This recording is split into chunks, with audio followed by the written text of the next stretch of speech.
Assalamualaikum warahmatullahi wabarakatuh. Halo sobat mahasiswa, perkenalkan saya Devita Sari dengan NPM 24610129, mahasiswi dari Universitas Muhammadiyah Metro, Fakultas Ekonomi dan Bisnis dengan program studi S1 Manajemen.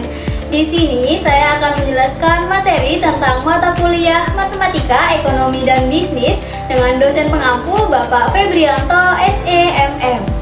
Jadi teman-teman mahasiswa, untuk materi yang pertama ada deret ukur. Nah, apa sih deret ukur? Deret ukur ialah deret yang perubahan sukunya berdasarkan perkalian terhadap sebuah bilangan tertentu. Nah, bilangan yang membedakan suku-suku sebuah deret ukur ini dinamakan dengan pengganda, yaitu merupakan hasil bagi nilai suatu suku terhadap nilai suku yang ada di depannya, teman-teman. Nah, untuk contohnya ada deret ukur dari 3, 6, 12, 24, 48, dan 96. Nah, ini penggandanya adalah 2, teman-teman. Kenapa dikatakan 2?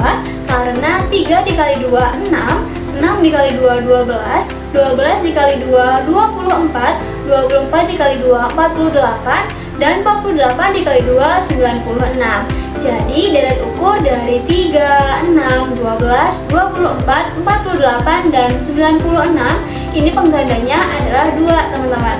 Nah, untuk yang selanjutnya ada rumus perhitungan suku KN dari deret ukur. Untuk rumusnya ada SN sama dengan AP N-1.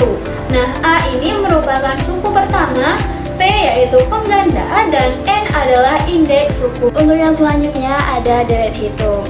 Deret hitung ialah deret yang perubahan suku-sukunya berdasarkan penjumlahan terhadap sebuah bilangan tertentu.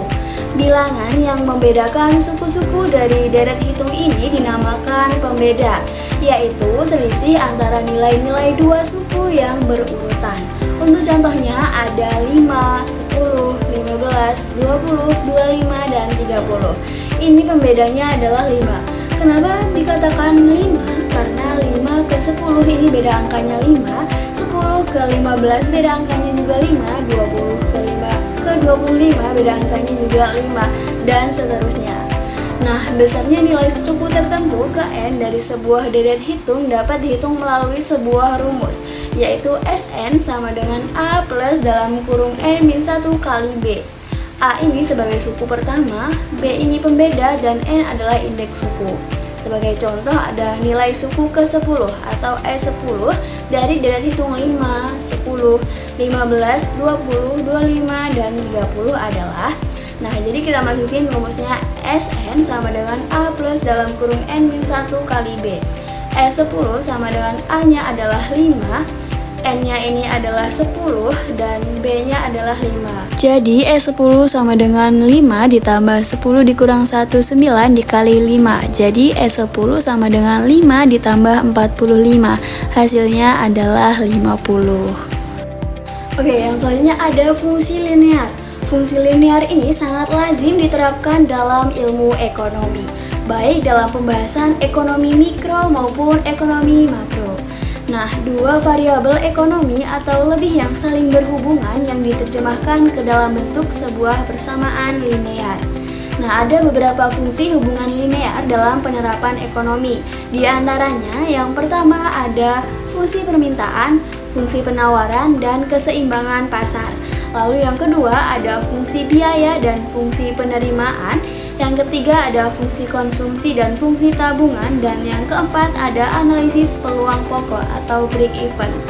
Nah, fungsi permintaan ini menghubungkan antara variabel harga dengan variabel jumlah barang atau jasa yang diminta. Sedangkan fungsi penawaran menghubungkan antara variabel harga. Oke, yang selanjutnya ada rumus dari fungsi permintaan. Ada Q sama dengan A dikurang BP. Sedangkan untuk rumus fungsi penawaran ada Q sama dengan min A ditambah BP. Nah, yang selanjutnya ada pengertian dari rumus-rumus di keseimbangan pasar. Ada KD itu sebagai jumlah permintaan, KS jumlah penawaran, E adalah titik keseimbangan, P harga keseimbangan, dan Q adalah jumlah keseimbangan.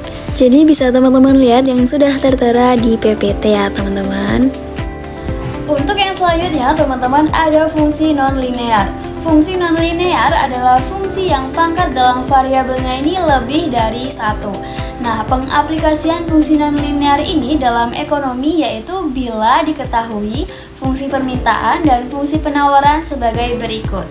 Qd sama dengan min 7 plus P pangkat 2 dan Qs-nya adalah 25 min P pangkat 2. Yang selanjutnya ada diferensial pada elastisitas. Yang pertama ada kaidah fungsi konstan. Rumusnya ada Y sama dengan K, dy atau dx sama dengan 0. Contohnya Y sama dengan 5. Jadi dy atau dx-nya ini 0. Loh, kenapa 0? Karena 5 ini tidak memiliki pasangannya, maka hasilnya tetap 0. Jadi mau sebesar apapun angkanya, jika tidak ada pasangannya ini tetap bernilai 0, teman-teman.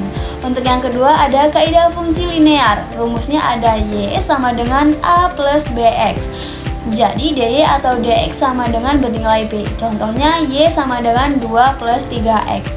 Jadi dy atau dx-nya ini sama dengan 3. Jadi dia bernilai bilangan itu sendiri ketika memiliki pasangan dan tidak ada pangkatnya. Jadi kenapa 2 tidak dimasukkan, tidak menjadi hasilnya juga 2? Karena 2 ini tidak memiliki pasangan, teman-teman. Dan selanjutnya ada integral tak tentu.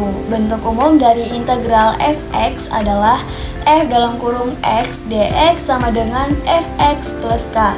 Namun jika prosesnya ini dibalik, yakni fungsi turunan fx diintegralkan, maka fx dx sama dengan fx plus k sama dengan x pangkat 2 plus k. Yang terakhir ada integral tertentu. Rumusnya ada AB fx dx sama dengan dalam kurung kurawa ada fx AB sama dengan fb dikurang fa. Jadi teman-teman mahasiswa, itu tadi materi yang telah saya sampaikan dan mohon maaf apabila ada kesalahan dalam menyampaikan materi tersebut. Dan juga video ini dibuat untuk memenuhi tugas matematika, ekonomi, dan bisnis. Jadi untuk teman-teman mahasiswa apabila ada kritik dan saran, saya sangat menerima itu semua. Terima kasih. Wassalamualaikum warahmatullahi wabarakatuh.